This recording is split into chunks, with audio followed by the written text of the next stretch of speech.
എന്താ സ്വാമി? ഇവിടെ ഇപ്പൊ ആരുമില്ലല്ലോ. ഇനിയെങ്കിലും പറയൂ, നമ്മൾ എവിടെ വെച്ചാണ് കണ്ടിട്ടുള്ളത്? ഇല്ല, ഞാൻ കണ്ടിട്ടില്ല. ഉണ്ട്, കണ്ടിട്ടുണ്ട്. ഈ മുഖം എന്റെ മനസ്സിൽ നിന്ന് മായുന്നതേയില്ല. പക്ഷെ എവിടെ വെച്ചാണ്? എവിടെയെങ്കിലും വായി നോക്കി നിന്നപ്പോ കണ്ടു കാണും. പാർവതി എന്താ പറഞ്ഞ? പാർവതിയോ? ചേട്ടത്തിന്ന് വിളിക്ക സ്വാമി. ഇല്ല, ഒരു സന്യാസിക്ക് അത്തരം സംബോധനകളിൽ ഒന്നും വിശ്വാസമില്ല. സ്വന്തം അച്ഛനെ പോലും മകനെ എന്നേ വിളിക്കും. എനിക്ക് നിങ്ങളെ ഒരു ഫീമെയിൽ ആത്മാവായി മാത്രമേ കാണാൻ കഴിയൂ. എന്നെ കൊണ്ട് വെറുതെ തെലുങ്ക് പറയിപ്പിക്കരുത്. സന്യാസിയാവുന്നൊന്നും ഞാൻ നോക്കത്തില്ല. నేను గుంటూరు పార్వతి జాగ్రత్త. కాదండి, నేను మిమ్మల్ని చూస్తాను. అవునండి, ఖచ్చితంగా చూస్తాను. ഞാൻ കണ്ടിട്ടുണ്ട്. എവിടെ അത്? അല്ല, എന്താ ഭാഗം വെപ്പൊക്കെ കഴിഞ്ഞില്ലേ? സ്വാമി ഇവിടുന്ന് തിരിച്ചെഴുന്നള്ളാറായില്ലേ? എല്ലാ ലൗകിക പ്രലോഭനങ്ങളിൽ നിന്നും വിമുക്തനായി കാഷായം ധരിച്ചു നടന്ന എന്നെ സ്വത്ത് മോഹിപ്പിച്ചു വീണ്ടും പ്രലോഭനങ്ങളിലേക്ക് വലിച്ചഴച്ചത് അണ്ണനാണ്. ഇനി രണ്ടിലൊന്നറിയാതെ ഞാൻ പോവില്ല. ഈ രണ്ടിലൊന്ന് എന്ന് പറഞ്ഞത് നിന്റെ മരണം? ഒരു സന്യാസിക്ക് മരണമില്ല മകനെ, സമാധി എന്നേ പറയൂ. അപ്പൊ ആരെങ്കിലും തല്ലി കൊന്നാലോ മകനെ? അതിനും സമാധി എന്നേ പറയൂ മകനെ. അതിന് സമാധി പറയാ? ഈ പണ്ടാരത്തിന്റെ മുഖം എവിടെയോ കണ്ടിട്ടുണ്ടല്ലോ. എവിടെ? ഷെയർ ചെയ്യാൻ പറ്റിയൊരു സാധനം. ഇനി ഇവിടെ നിൽക്കാന്ന് പറഞ്ഞാൽ അതിൽ പര നാണക്കേട് വേറെ ഇല്ല. ഇന്ന് രാത്രി തന്നെ നമ്മളിവിടെ ഇറങ്ങണം. പിന്നല്ലാതെ ഈ ആട്ടും തുപ്പം കെട്ടി ഇവിടെ കഴിയുന്നതിൽ ഭേദം അത് തന്നെ. എങ്ങോട്ട് പോകാനാ? നിങ്ങളുടെയൊക്കെ വീടുകളിലേക്ക്. അല്ലാതെ എങ്ങോട്ടാ? അതുമല്ല, നമ്മൾ അവളെ പേടിച്ച് ഇവിടെ ഉള്ളതെല്ലാം ഇട്ടെറിഞ്ഞിട്ട് പോയാലേ നന്നായിരിക്കും. പിന്നെ അവകാശമില്ല അവൾക്ക് മാത്രമാവുമല്ലോ. പ്രേമവിശ്വാസിയായിട്ടൊന്നുമല്ല അച്ഛൻ എന്നെ ഇങ്ങോട്ട് കെട്ടിച്ചയച്ചത്. ഇവിടെ ഏതാണ്ടൊക്കെ ഉണ്ടെന്ന് അറിഞ്ഞിട്ട് തന്നെയാ. അതും കളഞ്ഞേച്ച് അങ്ങോട്ട് ചെന്നാലേ അച്ഛനെ രമയ്ക്ക് അറിയാഞ്ഞിട്ടാ. അല്ലെങ്കിൽ തന്നെ നമ്മൾ ഇവിടുന്ന് ഇറങ്ങിക്കൊടുത്താ അവൾ ഒന്നുകൂടി ജയിക്കത്തല്ലേ ഉള്ളൂ. ഇവിടെ നിന്നുകൊണ്ട് തന്നെ ഫൈറ്റ് ചെയ്ത് അവകാശങ്ങൾ പിടിച്ചു വാങ്ങിക്കണം. അതാ ബുദ്ധി. അതിനെന്താ ഒരു വഴി?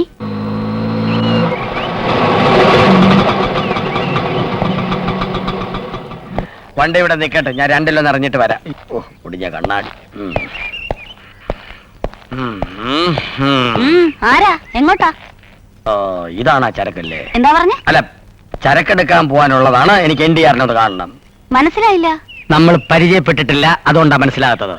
ഞാൻ പൗർണമിയുടെ അച്ഛനാണ്, പരമാനന്ദൻ നായർ. നമസ്കാരം. പറഞ്ഞറിവേ ഉള്ളൂ.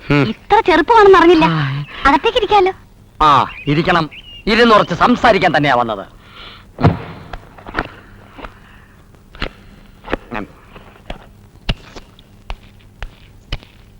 അല്ല, ഇതാരാ?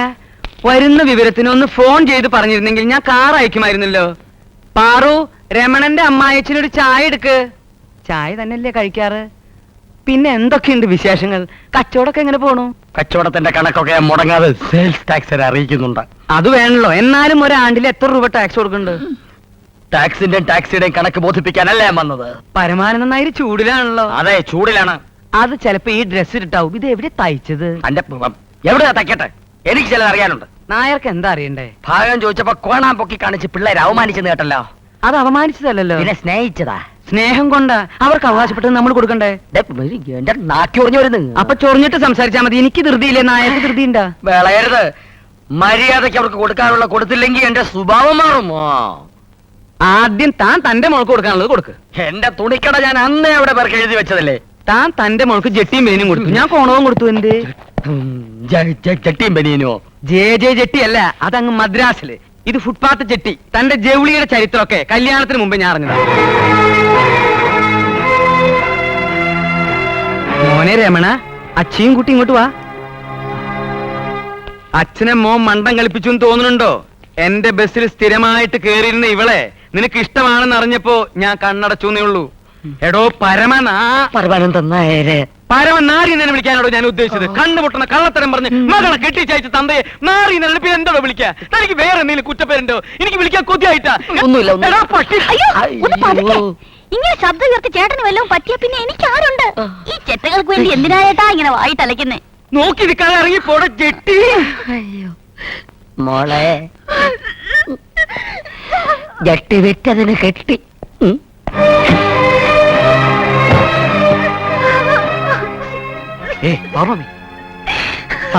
കരയാതെ മോളെ. തൊട്ടുപോരുതന്നെ. തുണിക്കട കൊണ്ട് ലക്ഷപ്രഭു എന്നൊക്കെ പറയാൻ ഞങ്ങൾ പറഞ്ഞു. ഇല്ല. എന്നിട്ട് എന്റെ അച്ഛനെ നിങ്ങളുടെ അച്ഛനെ ആട്ടി ഇറക്കിയപ്പോ നിങ്ങൾ മറുത്തൊരു അക്ഷരം മിണ്ടിയോ? പാവങ്ങളാണെന്ന് കരുതി ഇങ്ങനെ ആക്ഷേപിക്കരുത്.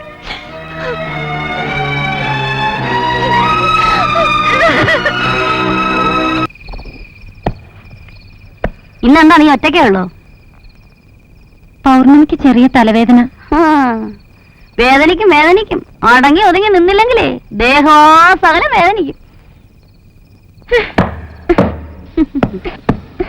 ഇതെന്താ കുക്കറില്?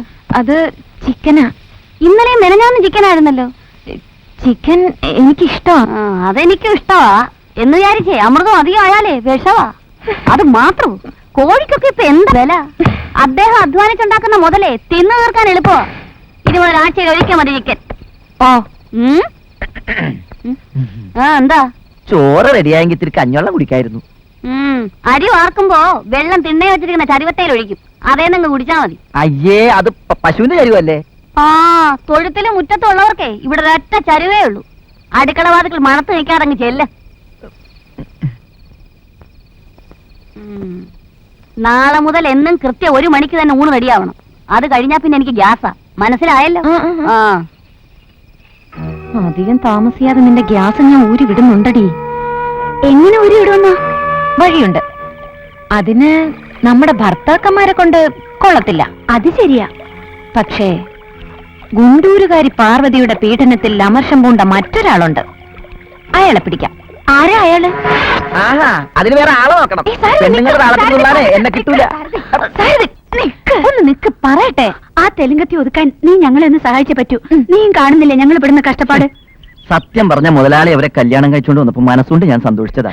നിങ്ങളുടെ അഹങ്കാരങ്ങളൊന്നും കുറയലെന്ന് ഓർത്ത്. പക്ഷെ വന്ന് അവരെനിക്കും പാരയെ. ആ അത് തന്നെ ഞങ്ങളും പറയുന്നേ. ആ പാരയുടെ മോനെ ഒന്ന് ഒടിക്കണ്ടേ? എങ്ങനെ? കുറഞ്ഞതൊരു 6 മാസം മുറി വിടാതെ കട്ടിലിൽ തന്നെ കിടക്കണം. അതവര് കിടക്കുമെന്ന് എനിക്ക് തോന്നുന്നില്ല. അയ്യോ, നമ്മൾ അവരെ കിടത്തണമെന്ന്. പിടിച്ചു കിടത്താന്ന് വെച്ചാ നമ്മൾ പോകുമ്പോ എഴുന്നേറ്റ് പോവില്ലേ? അയ്യോ അതല്ല, അനങ്ങാൻ പറ്റാതെ കിടക്കണം. അനങ്ങ അതൊക്കെ കിടക്കാൻ പറഞ്ഞവര് കിടക്കോ? പിന്നെ വല്ല ശരീരം നടന്ന് എവിടെയെങ്കിലും കിടക്കണം. അത് തന്നെയാ ഞങ്ങൾ ഉദ്ദേശിച്ചത്. ആ അങ്ങനെ പറ, അതിന് വഴിയുണ്ട്. പിള്ളവാദം വരണം. മുതിർന്നവർക്ക് പിള്ളവാദം വരൂ? വരുത്തണം, പക്ഷെ അതിന് താൻ വിചാരിക്കണം. അതെങ്ങനെ? That is very simple. താനും അവരുമായി ഷോപ്പിങ്ങിനോ അമ്പലത്തിലോ പോകുമ്പോ ഒരു ആക്സിഡന്റ് ഉണ്ടാക്കിയ പോരെ? Idea, very good idea. കയ്യും കാലും ഓടിയണം, അരയ്ക്ക് കീഴ്പോട്ട് തളരണം. അയ്യോ, അത് എളുപ്പമാ. ഒരു പ്രൈവറ്റ് ബസ്സുമായിട്ട് കൂട്ടിയിടിച്ചാ പോരെ? സൂപ്പർ ഫാസ്റ്റ് ആയിട്ടാണെങ്കിൽ അവിടെ ക്ലോസ്. Thank you. എന്നാ നാളെ തന്നെ അതിനുള്ള തയ്യാറെടുപ്പ് തുടങ്ങിക്കോ. Okay okay okay. ആ പണി നടക്കത്തില്ല. അതെന്താ? അവര് തട്ടിപ്പോകുമ്പോ വണ്ടി ഓടിക്കണം, ഞാനും തട്ടിപ്പോവില്ലേ? അത് സാരല്ല. അങ്ങനെ ഇപ്പൊ താൻ ചത്ത മീൻ പിടിക്കണ്ട. പിന്നെന്താ ഒരു വഴി? നിങ്ങൾക്ക് ഇപ്പൊ എന്താ വേണ്ടത്? കൊച്ചമ്മയെ തളർത്തി കിടത്തണം. അത് ശാരീരികമായിട്ട് തന്നെ വേണമെന്നില്ലല്ലോ, മാനസികമായിട്ടാലും പോരെ? മതി. പക്ഷെ എങ്ങനെ? വഴിയുണ്ട്. മുതലാളിക്ക് കൊച്ചമ്മയിലുള്ള പാമ്പം പാലം പോലത്തെ ഉറച്ച വിശ്വാസം തകരണം. അത്രയല്ലേ ഉള്ളൂ. അത് ഞാൻ ഏറ്റു. സത്യം? മംഗലം വീട്ടിൽ മാനശേശ്വരി ഗുപ്തയാണ് സത്യം. ഞാൻ ഏറ്റു. നമ്മുടെ ഏകാഗ്രത നഷ്ടപ്പെടുത്താൻ ധൈര്യം കാട്ടിയ നീ ആരാണ് മകനെ? പാർവതി ഇല്ലേ ഇവിടെ? നിങ്ങൾ ആരാണ് മകനെ? ഞാൻ ആരെങ്കിലും ആയിക്കോട്ടെ, പാർവതി ഒന്ന് വിളിക്കും. പാർവതിയുടെ ആരാ? മനസ്സിലായില്ലല്ലോ. ഞാൻ അവളുടെ എല്ലാമായിരുന്നു. അവളെ എന്നിൽ നിന്നും തട്ടിയെടുത്ത നിങ്ങളോട് ദൈവം ഒരിക്കലും പൊറുക്കില്ല. പാർവതി, പാർവതി. ഓഹോ, അപ്പൊ അണ്ണൻ ആ ആത്മാവിനെ എവിടുന്നോ തട്ടിക്കൊണ്ടുവരികയായിരുന്നു അല്ലേ? എന്തായിരിക്കട്ടെ കഴുതേ. എന്താ പാർവതി, ആരായിട്ടാ ഇയാള്? അത് നിനക്കല്ലേ അറിയൂ. പാർക്കുട്ടിക്ക് എന്നെ മനസ്സിലായില്ലേ? എന്നെ മറന്നൊന്ന് ഭാവിക്കാൻ നിനക്ക് എങ്ങനെ കഴിയുന്നു? ഇത് ഞാനാ, നിന്റെ ശിവേട്ടൻ. ഇതാണ് സ്ത്രീകളുടെ കുഴപ്പം. ഒരുത്തനെ സ്നേഹിക്കും, എന്നിട്ട് അവനെ വഞ്ചിച്ച് കേളവനായാലും വേണ്ടിയില്ല മറ്റൊരുത്തനെ കേട്ടു. ഞാൻ ആരെയും വഞ്ചിച്ചിട്ടില്ല. എനിക്ക് ഇയാളെ അറിയത്തോലുമില്ല. നിനക്ക് ഇയാൾ അറിയില്ലെങ്കിൽ പിന്നെ ഇയാൾ എന്തിനാ നിനക്ക് കത്തയച്ചത്? അയ്യോ ചേട്ടാ, ജീവിതത്തിൽ ആദ്യമായിട്ടാണ് ഞാൻ ഇയാളെ കാണുന്നേ. ദൈവത്തിന് പോലും പൊറുക്കാൻ പറ്റാത്ത കള്ളം പറയരുത്. ഇപ്പൊ നിനക്ക് എന്നെ മനസ്സിലാവില്ല. കാരണം നീ ഇന്ന് മറ്റൊരാളുടെ ഭാര്യയാണ്. ഭർത്താവിന്റെ മുന്നിൽ വെച്ച് ഇതെന്റെ കാമുകനാണെന്ന് ഒരു സ്ത്രീയും പറയില്ല. പക്ഷേ എന്നോടൊത്തുള്ള ഇന്നലകൾ നിനക്കൊരിക്കലും മറക്കാൻ കഴിയില്ല. ഏത് ഇന്നലെ? എത്ര ഇന്നലകൾ ഓർമ്മയില്ലേ? കൊടൈക്കനാലിലെ 33-ാം നമ്പർ മുറി. അവിടെ ആയിരുന്നില്ലേ നമ്മുടെ ഫസ്റ്റ് നൈറ്റ്? കള്ളം, പച്ചക്കള്ളം. ചേട്ടാ, ഞാൻ കൊടൈക്കനാലിൽ പോയിട്ടേ ഇല്ല. ഇയാൾ പറയുന്നൊന്നും വിശ്വസിക്കരുത്. മുറി നമ്പർ വരെ കൃത്യമായിട്ട് പറയുമ്പോൾ ഞാൻ എങ്ങനെ വിശ്വസിക്കാതിരിക്കും? എന്റെ സർവേശ്വര, അങ്കുശമില്ലാത്ത ചാബല്യമേ നിന്നെ അങ്ങനെയെന്ന് വിളിക്കുന്നു ഞാൻ. പോടവിടുന്ന്. മനുഷ്യനോട് ഭ്രാന്ത് പിടിച്ചോണ്ടിരിക്കുന്ന അവന്റെ ഒരു ശ്ലോകം. ശാന്തനാകൂ. എന്റെ ദൈവമേ. ആ മുറി മാത്രമല്ല ബ്രദർ, കന്യാകുമാരിയിലെ 48-ാം നമ്പർ മുറി.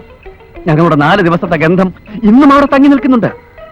തേക്കടിയിലെ 11, കോവളത്തെ 13, കൊച്ചിയിലെ മതി മതി, എനിക്കിനി ഒന്നും കേൾക്കണ്ട. ചേട്ടാ ഞാൻ പറയുന്നൊന്ന് കേൾക്കണം. വേണ്ട, നിനക്ക് എന്തും തീരുമാനിക്കാം. ഇവിടെ നിൽക്കുന്നു ഒഴിച്ചു. അപ്പൊ ചേട്ടനൊന്നും വിശ്വാസമില്ലല്ലേ? ഇല്ല, നിന്നെ എന്നല്ല, ഒരു പെണ്ണിനെ എനിക്ക് വിശ്വാസമില്ല. ഇത്രയും ആയ സ്ഥിതിക്ക് ഞാനൊരു സത്യം പറയാം. കഴിഞ്ഞ 15 വർഷങ്ങളായിട്ട് ഞാനും ശിവേട്ടനും തമ്മിൽ അടുപ്പത്തിലാണ്.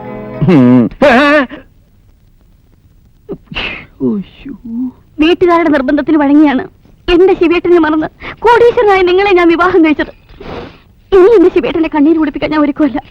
ആയിട്ടാ നമുക്ക് എങ്ങോട്ട്? ചേട്ടന്റെ വീട്ടിലോട്ട്. ഞാനില്ല. ആ. ഇനി നിന്നെ സ്വീകരിക്കാൻ ഞാൻ തയ്യാറല്ല. കാരണം ചാരിത്ര ശുദ്ധി നഷ്ടപ്പെട്ട ഇവിടെ എനിക്കിനി വേണ്ട. എനിക്ക് വേണ്ട. എന്നാ പിന്നെ ഞാൻ ആ. പ്രാർത്ഥനാമുറിയിലേക്ക് പോവുകയാണ്. നാരായണ എന്നാ നാരായണ. ചേട്ടാ വാ, നമുക്കും പോവാം. ഞാൻ വരുന്നില്ല. പിന്നെ എന്തോത്തിനാ ഇങ്ങോട്ട് വന്നത്? എന്റെ കഞ്ഞി പാട്ടയിടാനോ? അത് പിന്നെ പിന്നെ ഞാൻ പിന്നീട് വരാം. ఎక్కడ రూమ్ లో ఉన్నారు చెప్పావు? చెప్పడా దొంగ? కొడైకెనాల్లో 33, కన్యాకుమారిలో 40, తేక్కడిలో 10, కొచ్చిలో చెప్పడా దొంగ? ఎందుకు నాకు లెటర్ చేశావు? ఎందుకు నీ వేషం కట్టి ఇక్కడ వచ్చావు? మూర్ఖుడా, దుర్మార్గుడా, నాకు బెదిరిస్తామని వచ్చావనా? నాను గుండూరు పార్వతి కరాటే బ్లాక్ బెల్ట్ తెలుసాడా? చెప్పా, విన్నవారా? కుక్కుల, పిల్లిల, గాడిదనా? ఏమిట్రా పిచ్చివాడు? കൊടുക്ക ഇനി ഒന്നും ചെയ്യരുത്. ഞാൻ പറയാം. ഇവിടുത്തെ മരുമക്കൾ പറഞ്ഞിട്ടാ ഞാൻ ചെയ്തത്. ഓ അതാണ് കഥ. വൃത്തികെട്ടവൻ. പോടാ പോടാ.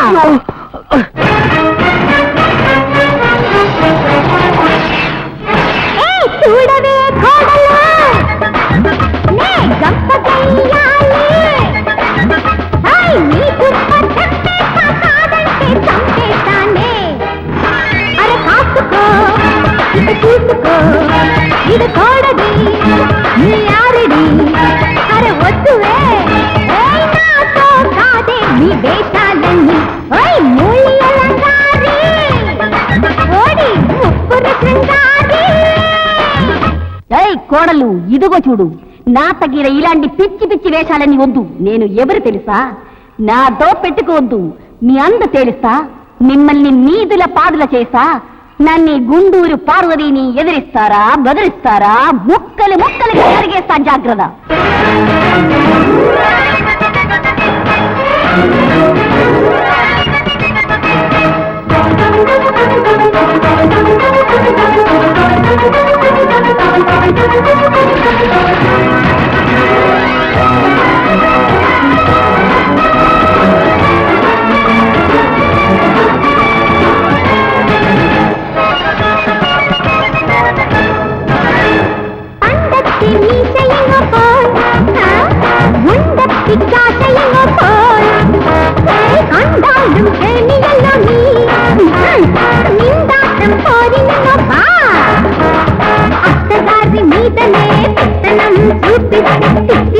పంపిస్తాలే.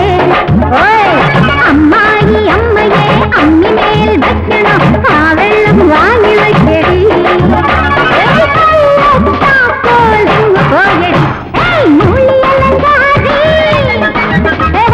ముప్పుడు శృంగారి.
അയ്യോ, ഇന്നെന്താ മുതലാളിക്ക് ഇത്ര സന്തോഷം? അവര് സാഷ്ടാംഗം വീണടോ.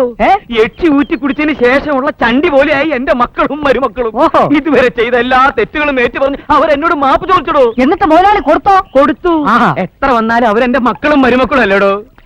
അപ്പൊ എന്റെ ഐഡിയ ഏറ്റു ഇല്ലേ? ഏറ്റു. ഇത്രയും തന്റെയുള്ള സ്ത്രീകൾ ലോകത്തുണ്ടോ വക്കീലെ? അഭിനയത്തിന് 2 തവണ ആന്ധ്ര ഗവൺമെന്റിന്റെ അവാർഡ് വാങ്ങിച്ച നടിയാ മുതലാളി അവര്. അവർ ഈ രംഗത്ത് ഉറച്ചു നിന്നിരുന്നെങ്കിൽ ഇന്നത്തെ പല ഉർവശിമാര് എന്നേ ഔട്ടായേന്. എന്നിട്ട് എന്താടോ അവര് പിന്നെ ആ വഴിക്ക് തിരിയാഞ്ഞത്? അവർ അഭിനയിക്കാൻ പോണത് അവർ ആങ്ങളയ്ക്ക് ഇഷ്ടമല്ലെന്ന്. അവർക്ക് ഈ ലോകത്ത് ആരെങ്കിലും പേടി ഉണ്ടെങ്കിൽ അത് അവർ ആങ്ങളയെ മാത്രമാ. അത് ശരി. ആ, പിന്നെ അയാൾ അറിയാതല്ലേ ഞാൻ പറഞ്ഞു ഇത്രയും സമ്മതിപ്പിച്ചത്.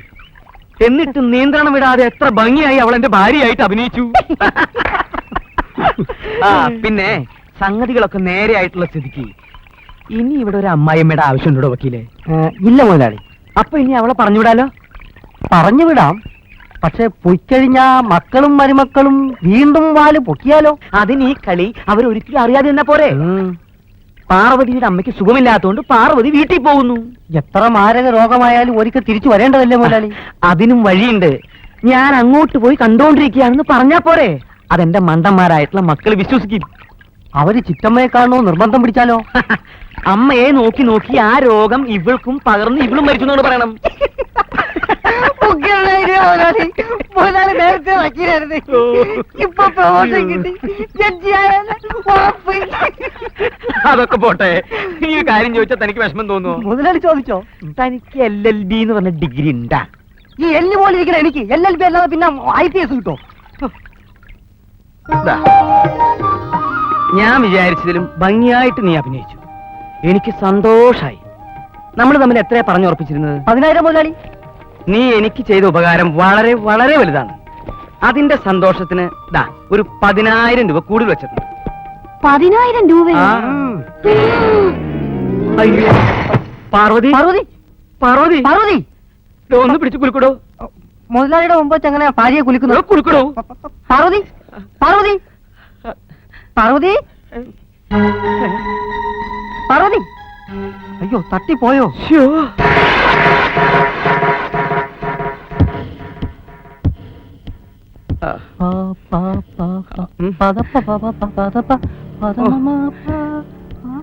എന്റെ വക്കീലെ, എനിക്കൊരു മനസമാധാനമില്ല. എനിക്കും അതില്ല. പക്ഷെ എന്റെ മുഖത്തത് കാണുന്നില്ലെന്നേ ഉള്ളൂ. തട്ടി അങ്ങാനും പോയാ വകുപ്പ് വേറെയാ. എന്റെ ഈശ്വരാ. ആരാ രാമൻ നായർ? ഞാനാ.